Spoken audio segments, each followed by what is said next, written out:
I got so much motherfucking design on right now. Sejarah Islam di Indonesia.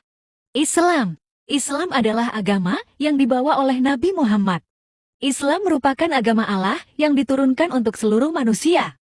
Di dalamnya terdapat pedoman dan aturan demi kebahagiaan di dunia dan akhirat.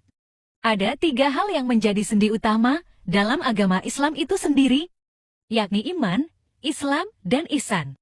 Teori masuknya. Islam di Indonesia.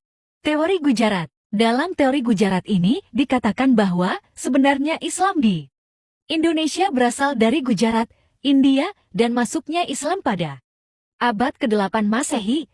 Teori ini juga didasarkan pada corak ajaran Islam yang cenderung mempunyai warna tasawuf. Teori diungkapkan oleh Snow Khurgronji.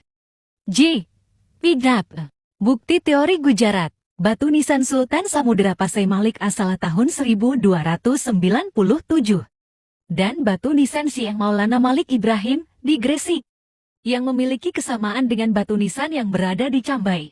Teori Arab atau teori Makkah. Teori Arab atau Makkah merupakan teori masuknya Islam yang masuk Indonesia berasal dari Arab yakni Makkah dan Madinah pada abad ke-7 Masehi atau tahun pertama Hijriyah. Bukti perkampungan Islam di Pantai Barus, Sumatera Barat, atau yang terkenal dengan sebagai Bandar Khalifah. Kampung Baros atau Kampung Barus adalah sebuah perkampungan Islam yang berada di pesisir Sumatera yang terbentuk sekitar abad ke-6. Keberadaan kampung tersebut lantas membuat sebagian sejarawan meyakini bahwa Sumatera merupakan titik awal masuknya Islam di Indonesia. Teori Persia. Dalam teori Persia dikatakan bahwa Islam yang ada di Indonesia berasal dari Persia Iran, dibawa oleh para pedagang Persia mulai pada abad ke-12. Teori diungkapkan oleh Hussein Jajadiningrat. Buktinya, paham Syiah pada awal masuknya Islam ke Indonesia. Terdapat persamaan antara tradisi budaya Persia dengan budaya Islam di Indonesia. Contohnya ialah pada peringatan 10 Muharram atau Hari Asyura terdapat upacara tabuik di Iran dan tabuk di Sumatera Barat, serta Jambi sebagai lambang untuk mengarak jasad Hussein bin Ali bin Abi Thalib yang terbunuh dalam peristiwa Karbala. Teori Tiongkok. Islam dibawa oleh perantau dari Tiongkok menurut teori satu ini. Yang menjadi dasar argumennya adalah fakta bahwa orang Tionghoa sudah ada di Kepulauan Nusantara sejak abad pertama Hijriyah. Teori ini dikembangkan oleh ahli Kong Yuanxi dan didukung pula oleh Hamka. Keduanya mengambil dari buku populer di kalangan sejarawan Barat dan Timur, yakni yang ditulis oleh Mahuan dan Fei Xin. Dalam buku tersebut menyertakan perjalanan Cheng Ho, seorang Muslim Tionghoa ke berbagai daerah Asia, termasuk Indonesia. Jalur masuknya Islam di Indonesia. Perdagangan, sutra, pernikahan, pendidikan, akulturasi budaya dakwah. Jalur perdagangan diperkirakan pada abad ke-7 sampai dengan abad ke-11 Islam telah masuk ke Indonesia melalui jalur perdagangan, begitu juga dengan perkembangannya oleh para saudagar dari luar maupun Indonesia sendiri. Islam disebarkan di sepanjang jalur perdagangan.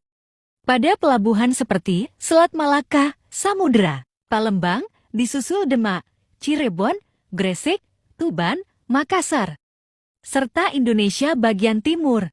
Jalur sutra. Pada perkembangan masuknya Islam ke Indonesia sendiri, para pedagang dan mubalik Muslim tersebut memanfaat jalur sutra laut lewat selat Malaka yang dianggap sebagai lokasi strategis. Adapun daerah lain di Indonesia yang termasuk jalur sutra ialah meliputi Ternate, Tidore, dan juga Banda. Seiring berjalannya waktu, para Muslim yang bermukim di pesisir Sumatera dan wilayah lain sebagai bagian dari pelabuhan perdagangan rempah tersebut kemudian membentuk komunitas Islam pertama kali di bumi Nusantara. Jalur pernikahan. Jalur pernikahan ditempuh oleh para ulama sekitar pada abad ke-11 sampai ke-13 Masehi. Para saudagar Muslim dari Gujarat Arab Benggala, dan yang lainnya menikah dengan orang Indonesia.